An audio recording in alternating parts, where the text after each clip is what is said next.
Today we are going to talk about prenatal yoga and how can you help prenatal pregnant student or postnatal students. So it doesn't matter if you already did the course or if you're in the middle, or if you're thinking to do the course. Of course, you can share anything in the chat with me. I'm gonna close it now for a moment, but you can just type in I did your course, I'm doing your course, I'm just curious, whatever. Today, I want to give you some real tips about that. And if you are already my students, we are just gonna refresh some very important topics, okay? So first of all, I'm so excited to guide you to this transformating and empowering topic. As you know, becoming a mother, maybe you're a mother, maybe you're pregnant, maybe you're none of that. But as you know, and as you can see, if you ever met a pregnant woman, pregnancy is coming with a lot of joy, but is also very demanding physically and emotionally. And that's where prenatal yoga comes in. When you're teaching prenatal yoga, you're really helping moms to go through a wonderful time, but a time that is also very challenging. It's very challenging physically, especially because if you are not a yoga student, if you have students that are not really into yoga or they never did any sports or gym, when they get pregnant, most of the time they will experience pain in the back, or they will experience pain in the shoulders, in the neck. And because during pregnancy, the hormonal system is working like crazy, they will experience also mental imbalance. Sorry. Okay. So today, we will explore together how prenatal can support mothers to be. And I want to talk also a little bit about postnatal because there is nothing for postnatal situation, condition, and this is the most delicate moment on a woman's life. So I want to tell you a little bit about me. If you don't know me, I'm Lucia Seglie. I'm a certified instructor for Arhanta Yoga School, and I have my 3 schools here in Italy. We are gonna open a couple of new ones very soon. We have an online academy, and I'm representing the restorative yoga teacher training for Arhanta, the prenatal yoga and postnatal yoga. I also create a wonderful course. It's called Yoga Business Coach to help teachers to make yoga the career, and not only the career, but the best choice they've made in their life and to become a successful yoga teacher. So what I want to tell you for today, feel free to take notes, but don't stress about writing because we are going to send you the recording. If you subscribe, many of you are not here at the moment because they are in the different time zones. So you will receive the link with the recordings. And stick around until the end, because when we do open question and answer, I always announce a special discount that I can give to my students if you want to join any of my courses. So what we will do now, let's just have a little overview.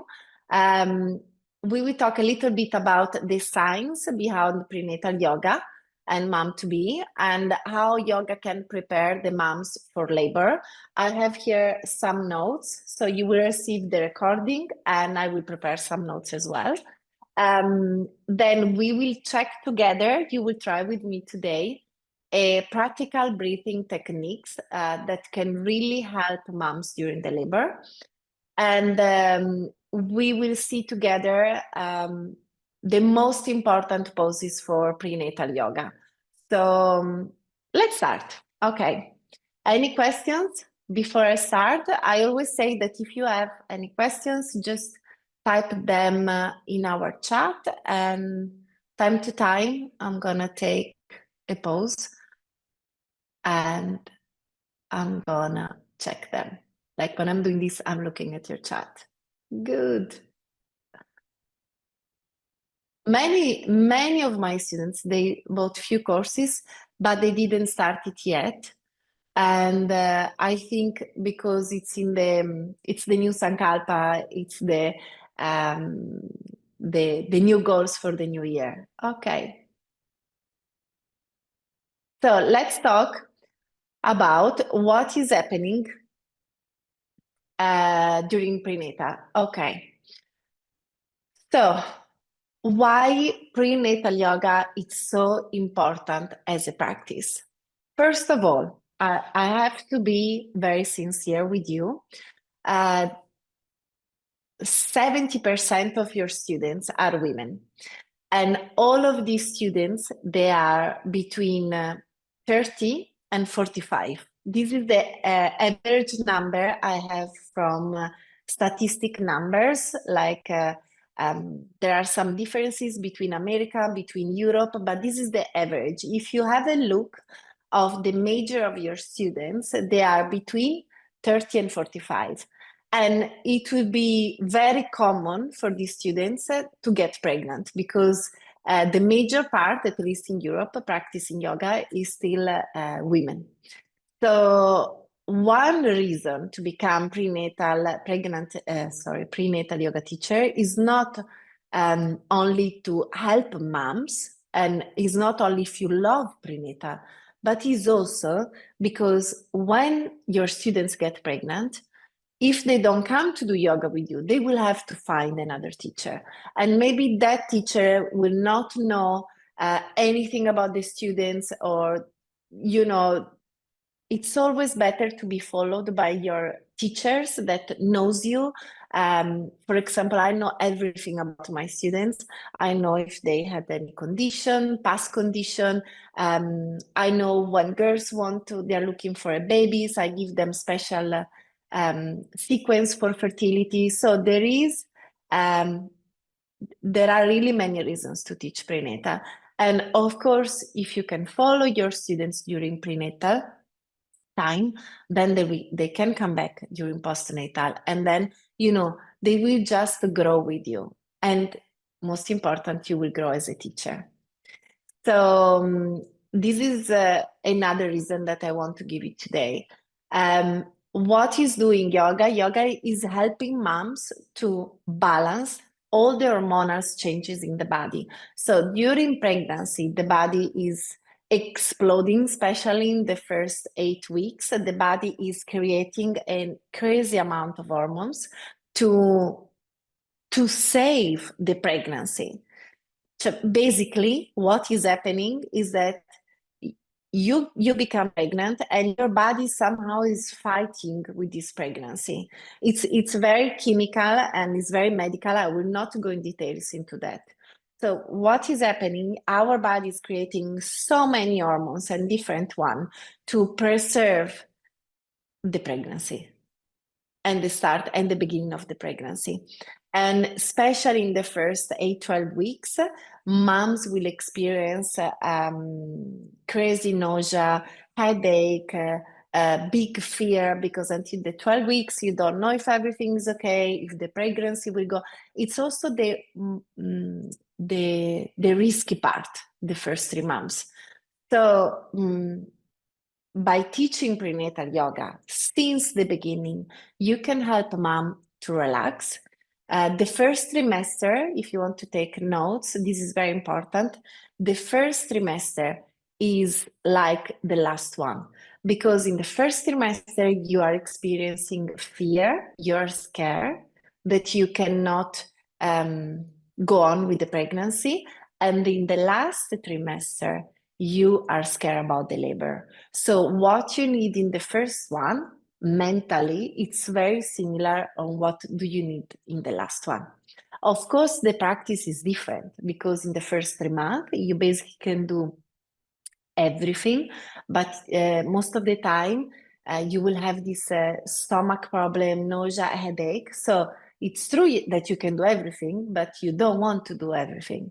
And in the last trimester, where you, of course, gain weight, the belly is big, you can do a lot of things because the pregnancy is safe, because it's the end. but again, you're so tired, you feel like sleepy. So what I suggest you in the first trimester is to help moms to relax mentally. That means you can continue to teach some easy Surya Namaskar, some easy sun salutation. You can teach Capal Bti, but with no retention.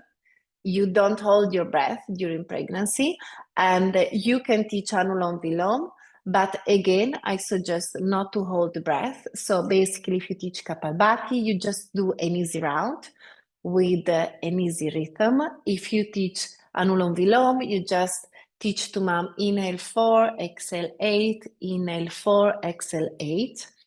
And for Surya Namaskar, the sun salutation, I would just teach the Shivananda one very easily, no jump, no vinyasa, no plank, no strong work.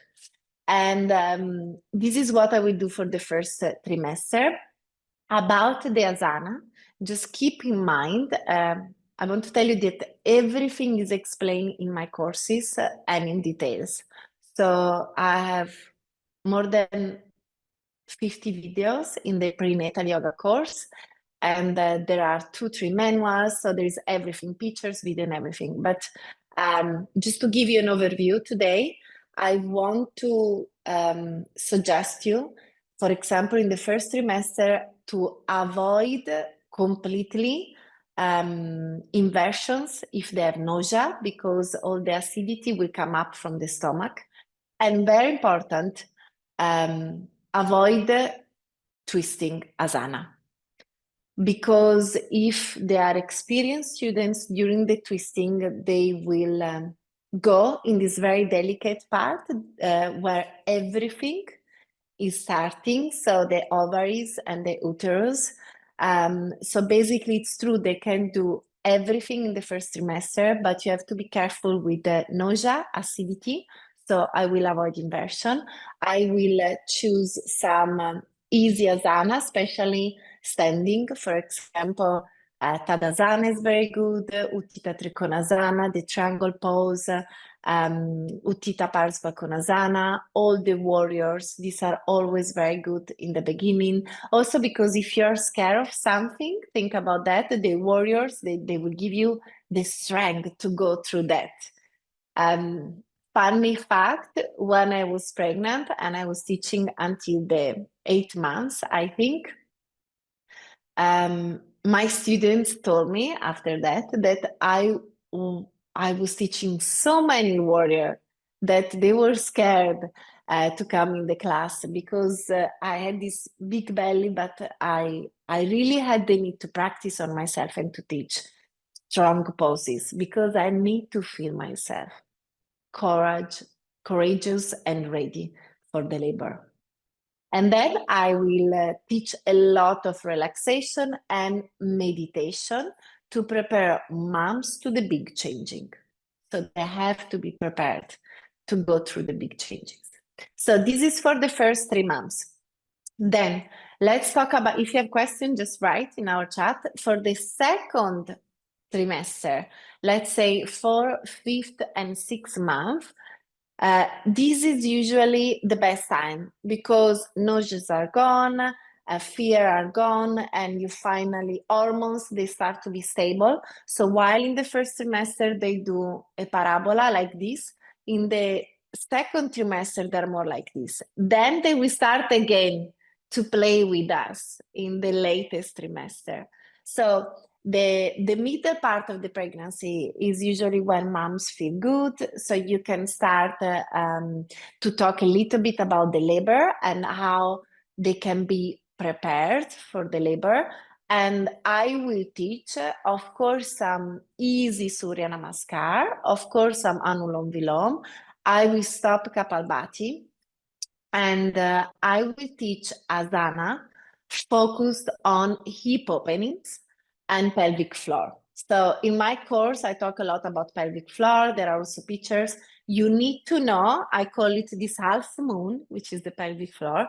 You need to know how this muscles works and how it is reacting to the weight of the pregnancy.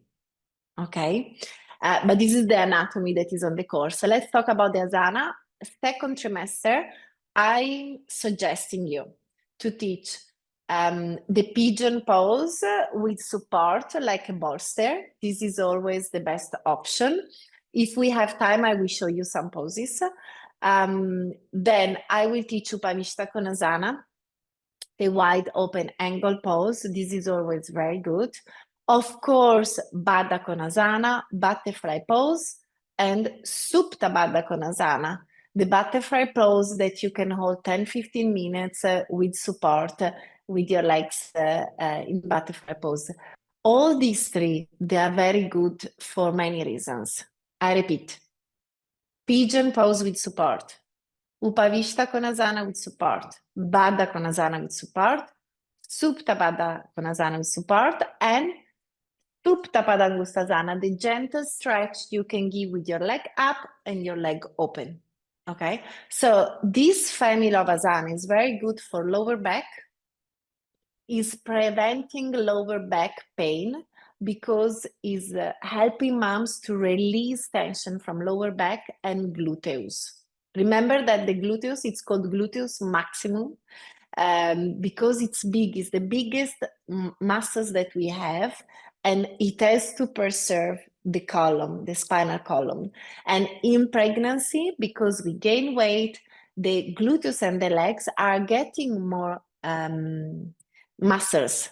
So we need to give them a nice stretch, and we need to help moms to open the hips.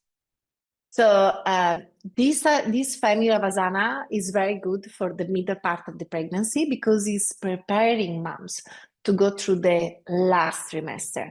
So what is happening in the last trimester? In the last trimester, they will start to feel very heavy, very tired, and very sleepy. And there is also a magic happening, talking about hormones in the last trimester. And I want to share with you this one.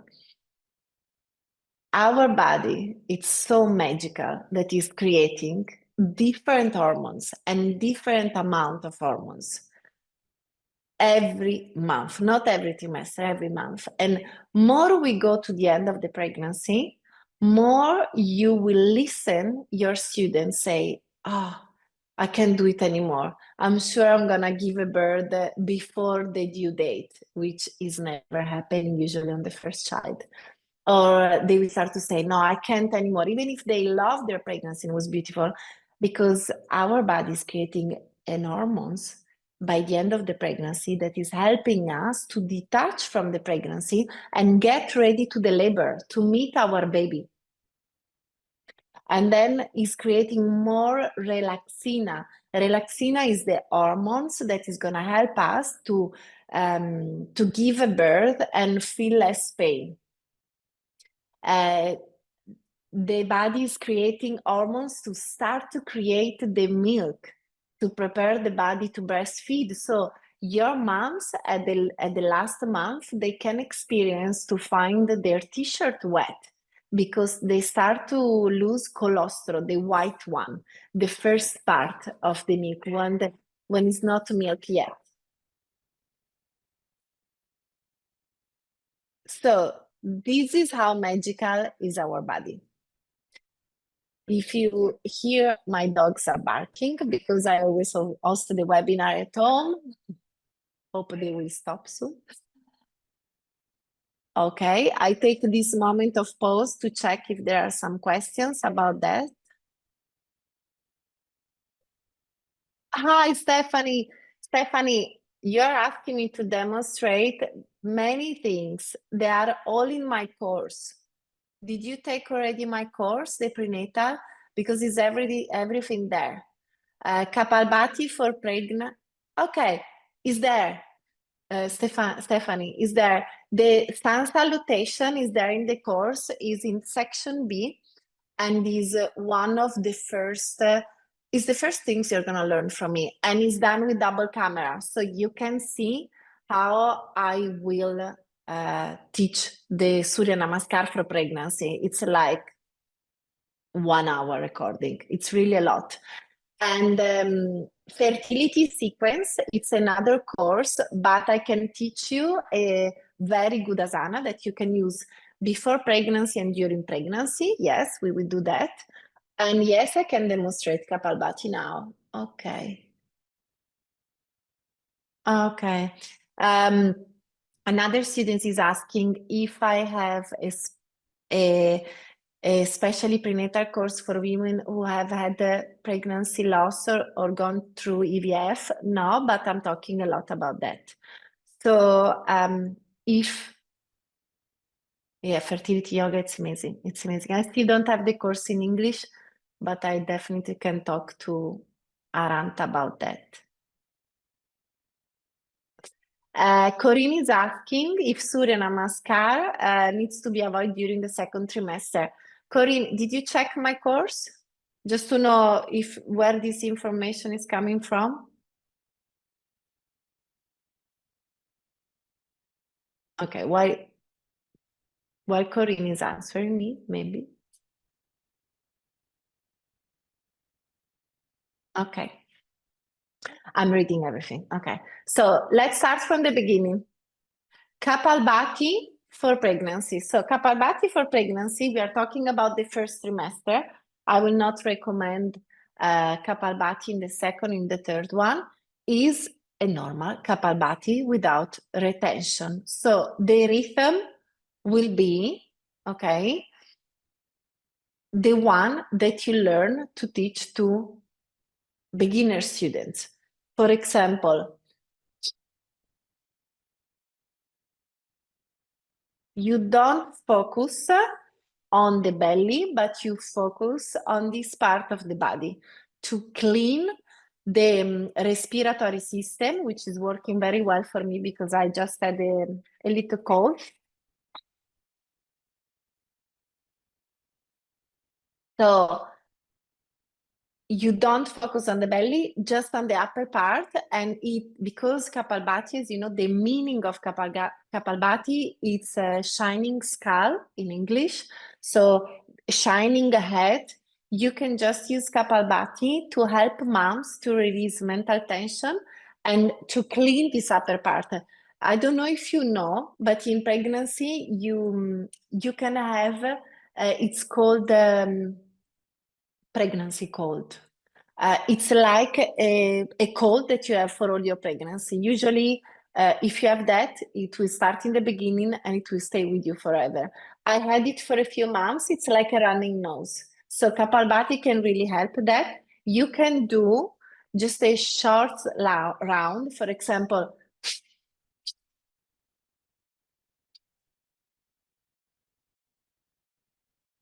Then you can do easy inhale, then a long breath that they will need in the beginning of the pregnancy. And then you can ask them, observe your breath. And then you can start again. You can do 1, 2, 3 rounds, not too much, just to help them to get some clarity, because in pregnancy, what is happening is also foggy mind. I don't know if you heard about that. Your mind, especially when we have this crazy amount of hormones, start to be foggy and you start to forget things and you feel a little bit confused. And this is gonna stay also for the postnatal. So this is about a Capal Bti. I want to teach you also a very good breath exercise if you want to do it now with me while we are talking about breath. This breathing exercise, it will help moms to go through the labor and is very good also for the pelvic floor. I will explain you first what we will do and then we will do it together. So we are gonna inhale on the count of 4, and then we will exhale on the count of 6, because when you're pregnant and is the end of the pregnancy, you don't want your mom to exhale for very long. They will feel dizzy. So exhale, 1, 2, 3, 4, 5, 6. When we arrive at that, we will hold the pelvic floor, sorry, not the pelvic floor, the muscles anus like mula bandha, but it's not mula bandha.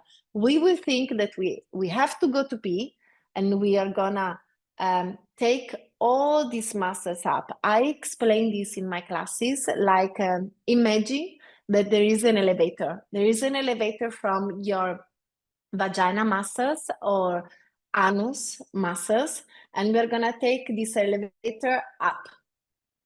We will do this during the exhalation, okay? So we exhale on count of 6, and then we are gonna, let's say we are gonna use Mula Bandha. We do it, and then I explain you why we do it, okay? We are not gonna hold the breath. We are not gonna use Bandha. It's just similar. So inhale, exhale, find your comfortable position. And as you will do to your students,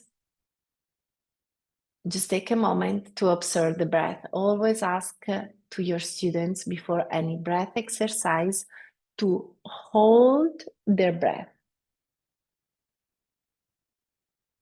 to observe their breath.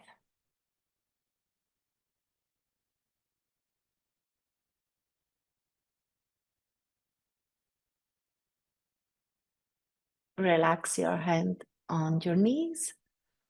Make your spine long, make yourself comfortable. Relax your hand. And now, easy inhale, easy exhale. Inhale on the count of 1, 2, 3, 4. Exhale. 1, 2, 3, 4, 5, 6. Hold your pelvic muscles, anus muscles, and imagine you're taking a lift up to the second floor. And then inhale and release. Observe your breath. We are going to do it one more time. Observe your natural breath.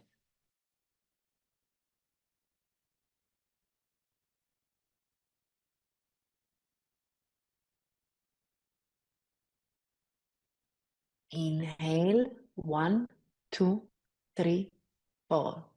Exhale, 1, 2, 3, 4, 5, 6. Hold your pelvic floor, anus muscles. Imagine you're taking the lift up, and then inhale and relax. So you can first practice this on yourself, and then explain this few times and practice 5 rounds, between 5 and 10 rounds, with a pause between the rounds. That's very important. Benefit is very good, first of all, to become aware of the internal muscles, because during the labor, the pain is so strong that is arriving into your head and is very strong that you don't want, it's not that you don't want, you don't know what to push at the end. When they tell you, okay, now you can push, I experience myself and I talk with many doulas and gynecologists and moms, you don't know what to push. So it's so important to become aware of all your pelvic muscles and also the vagina muscles before the labor. This is very good exercise because we are exhaling longer than the inhalation is helping calming the mind. And because during the exhalation, we are contracting the muscles and we are basically activating Mula Bandha, we are becoming aware of the most internal muscles we will need to use during the labor. Then one of the most common questions is, which kind of breath should I use during labor? During labor, you need to be connected with yourself. That's why we teach yoga. That's why you come to practice yoga. And that's why your students will come to you. You need to be connected with yourself. And when you are connected with yourself, you would use the right breath during the labor. So what I teach and what I suggest you to teach is to become aware of how the breath can work with your muscles and with your body. So when you will need, and your students will need to take a long inhalation, they will be able to do this long inhalation.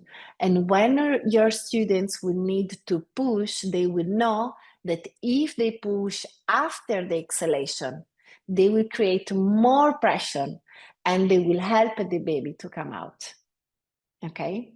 So this is explained in very details in the course, but I always love to pass through that because it's one of the most important parts for a mom to be, for a mom, and for postnatal as well, because I don't think we will have time today to cover everything, also postnatal. Maybe I will do another webinar about postnatal because it's really so important and I want to dedicate full attention to that. But for postnatal, to recovering and also to work with the pelvic floor, it's so good to work with the breath.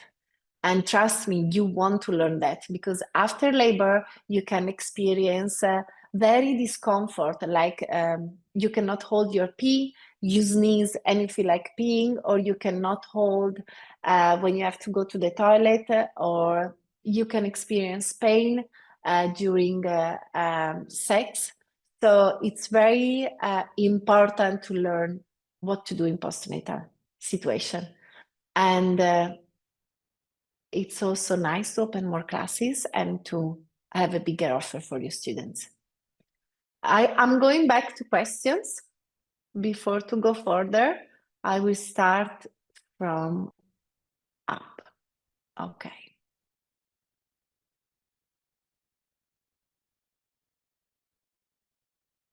Okay, I will demonstrate Supta Baddha Konasana, which is my favorite pose for fertility and for pregnancy.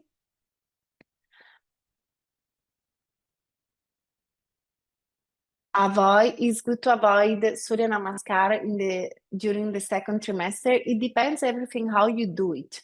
Surya Namaskar. I don't teach the regular Surya Namaskar. There is a specific variation for Surya Namaskar for pregnant women. And then it depends also if your students, they have already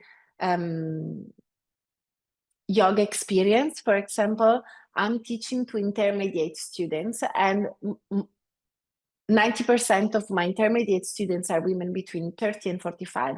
So if they get pregnant, they are very able to do some sun salutation until the end. Myself, as a yoga teacher, I could do sun salutation comfortable, and I really want to do them until the 8 months. But I will never teach Surya Namaskar if I have a beginner students that just get pregnant. And let's say there is Marta, she's 40, she's pregnant, and she came to me on the 7th month. I will never teach her Surya Namaskar. That's why in our school we divide afternoon, and Saturday afternoon it's for early pregnancy, and then morning, Monday and Thursday morning it's my class. We are teaching yoga for the last trimester, and this is working very well. Can we use Mula Bandha in pregnancy? You can use it. Raffaella, tell me, why do you want to use it? And I tell you if you can use it. Because if you are an experienced teacher and experienced students, you can use it. But it depends why. What's the purpose? It is okay to do butterfly all throughout the pregnancy. Yeah, butterfly is very good. You can use support, you can use blocks under the knee. You can have dynamic butterfly to open the hips and to refresh the joints, or you can just stay in butterfly pose to help the hips to rotate. Can a woman do all 3 bandhas or not? Absolutely not. They can do, of course, they cannot do Uddiyana Bandha. Uddiyana Bandha, it means you're doing the kumbhaka with the empty lungs, which you never do in pregnancy. And basically you don't do kumbhaka in pregnancy. You don't hold your breath. Maybe just for a few seconds, like what I show you now. Exhale, contract, and release. But you don't do the bandhas. The only one, because to do the bandhas, you need to hold your breath. You do bandhas when you hold your breath. This is the only way to do them. So in pregnancy, you don't hold your breath for long, and you not even with the full lungs and not with empty lungs. So I will not do that. You can work with Mula Bandha if you want to exercise the pelvic floor. Yes, this you can do, but like contract and release. And I'm going in a little bit in the philosophy. You know that the bandha can be called bandha if you're holding the breath. Like a bandha, it exists if you combine this bandha with the kumbhaka. So then you have a great result. So let's say we can just exercise the Mula Bandha, but I will not do Jalandhara Bandha, and Uddiyana Bandha is absolutely forbidden. During what period of pregnancy should the pelvic floor be worked on with breathing?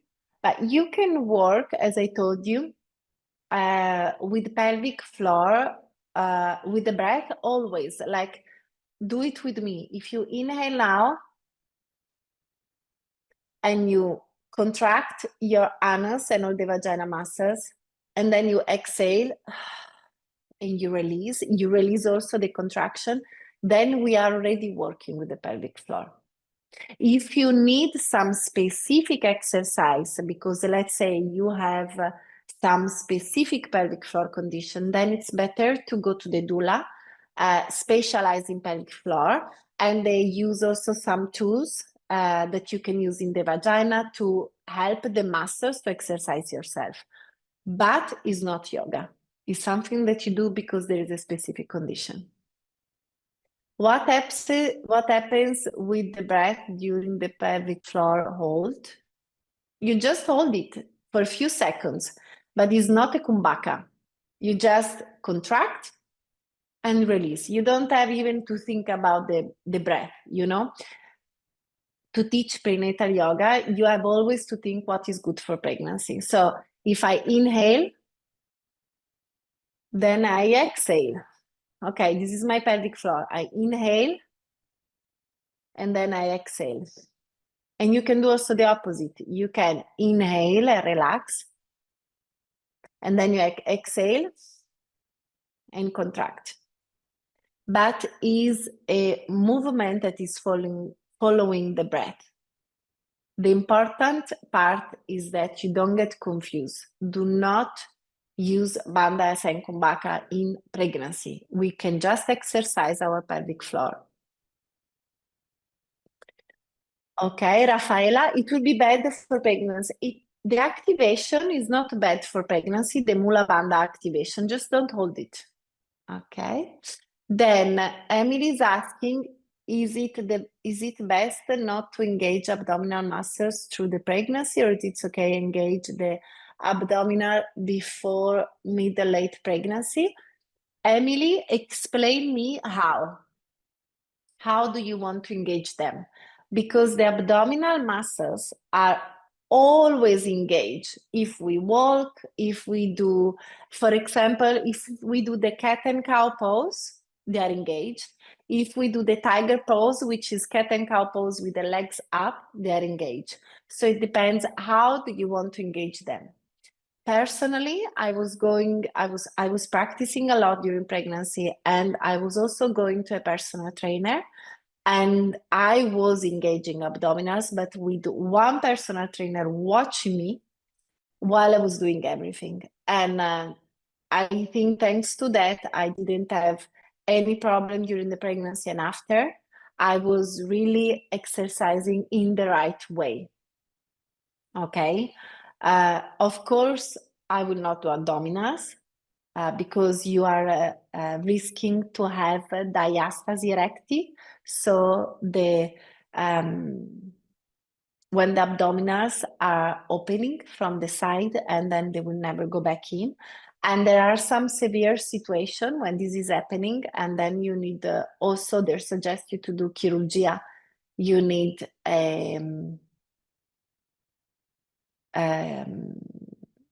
medical intervention.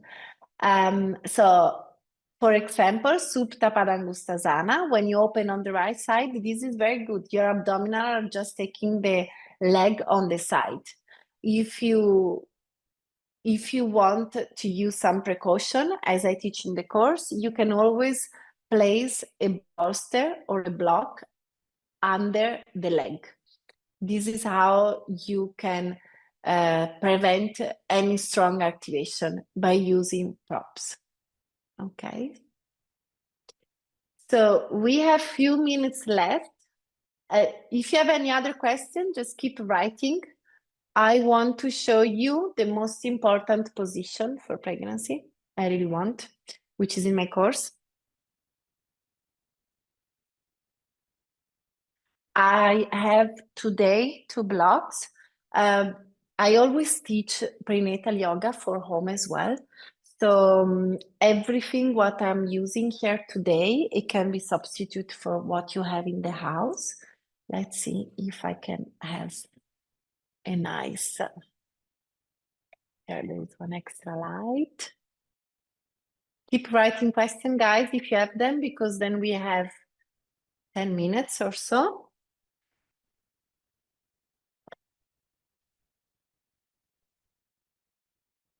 Okay.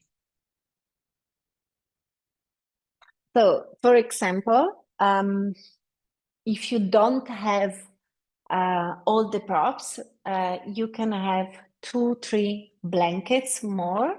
You can have book instead of blocks. Like if in your studio you don't use blocks, you can just take some big books, even second hand. I'm very practical because I was training also a beautiful woman. She was teaching in a very special building for free to pregnant women in states, I don't know where, and she was not asking money. So, I believe yoga should be accessible, and all these are fancy support. So we can substitute blocks with book. Everybody has a blanket. Everybody has a bathrobe that can use. And if you don't have a bolster, you can just use pillows, okay?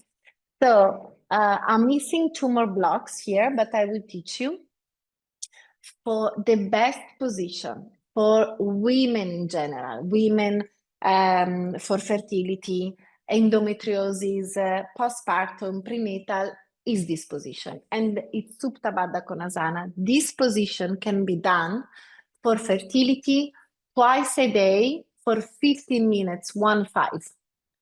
And I promise that in 2 months, if there are no crazy situation like hormonal balance or, severe condition, this position is just helping regulate thyroid and all the ovaries hormonal system.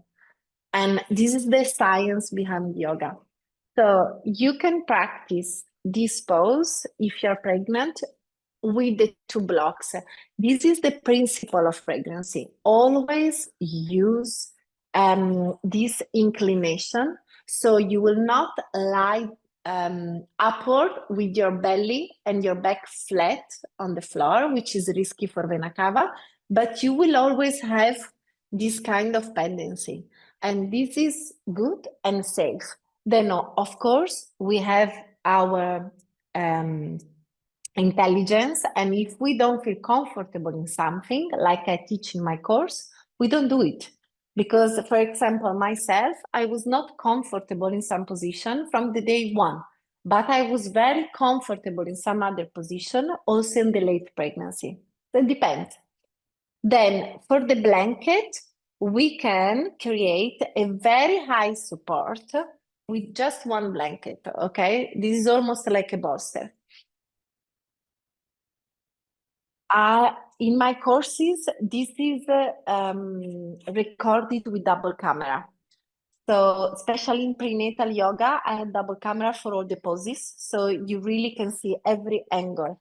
It's the course where I dedicated the most in matter of visual effect and everything. Like restorative is well done as well, but it's one camera because you don't need to see every centimeter. It's okay to have a frontal camera, but prenatal, I had two cameramen, and because I really want them to transfer the high quality in the online teachings. Okay, so Baddha Konasana with the belt. If in your studio you have some pillows or some blocks, or if you have a very stiff students, you can give other supports here. This is always good, but the belt is also helping to feel less pressure on the lower back. Okay, so the belt is really low. Have a look how I'm placing here the blanket. Okay, the blanket, it's really covering not only my neck but also the beginning of my shoulders. And yes, the back is round, but as you can see, I'm not lying flat on my belly. And when you ask to your students to go into this pose, always check if they feel comfortable 100%. If they don't feel comfortable, they have to get out. Even if you're teaching online, just get out and you go back to the pose. Have a look my ribs, how much is coming out. This pose is amazing because it's creating space here. So more space, more flexibility, more oxygen. Oxygen is life in yoga.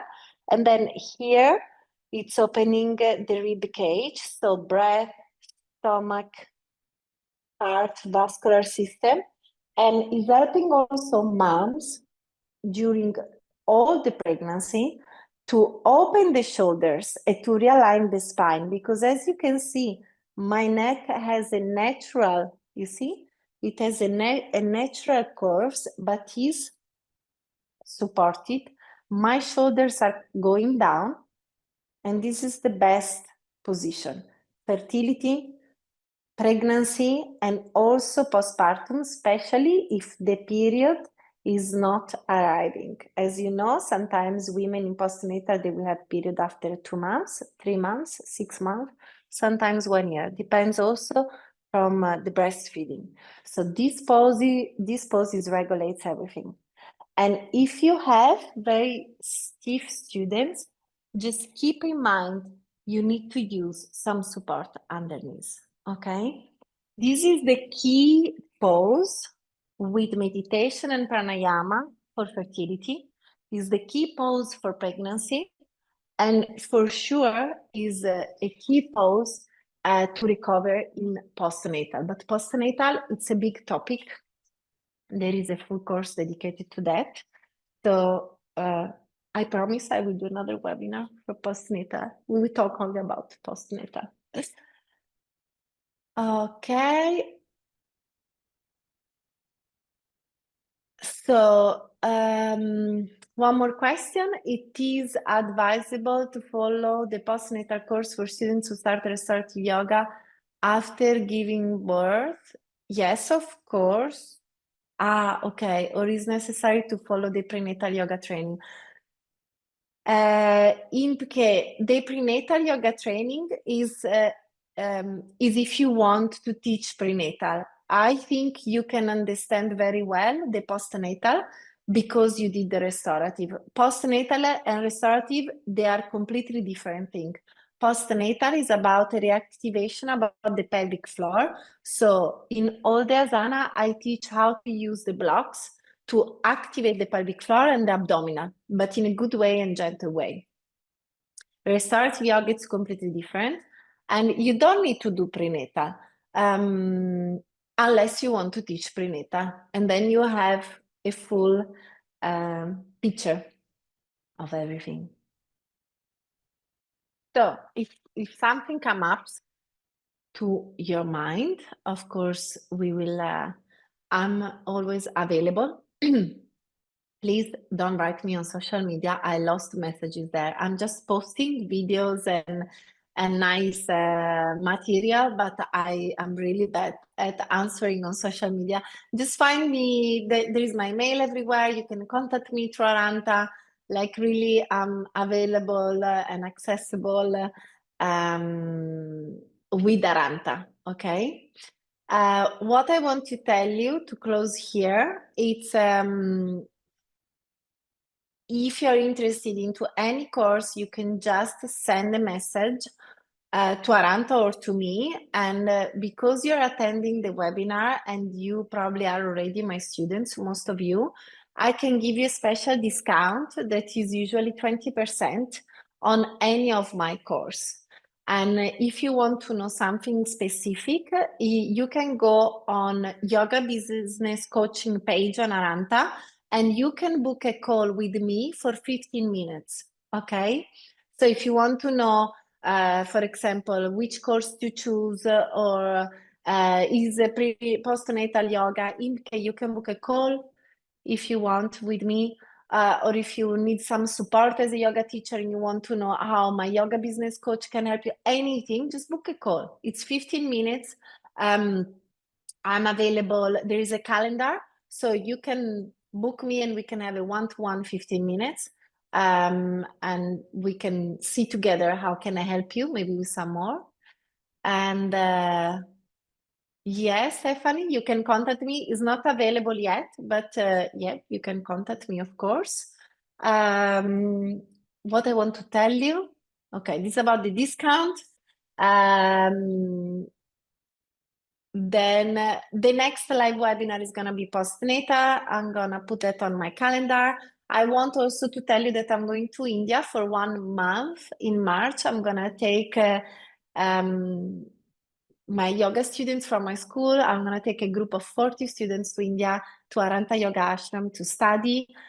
Maybe some Italian girls can be interested about that. I closed the reservation, but I'm always happy to have some more students. I'm gonna take all my students to experience 1 week in ashram, Arhanta Yoga Ashram in Khajuraho in India, and it's gonna be in Italian. And then I'm gonna stay in India to study myself. So in March, I'm not gonna be with you guys, so we will have another webinar now in February, and then we will see each other in April. If you need any question, just let me know. And thank you so much for joining me today. I want to wish you a wonderful day, and thank you for sharing this space with me. I hope I really help you. And I hope you can see how passionate I am about the prenatal and postnatal and basically all the teacher trainings for teacher. So if you want to see some specific topic, reach out to me and send me your questions. And in the next live webinar, we are gonna go through that. Okay, I hope I inspire you. Thank you so much. Have a beautiful weekend. Have a beautiful day. And I hope to see you soon.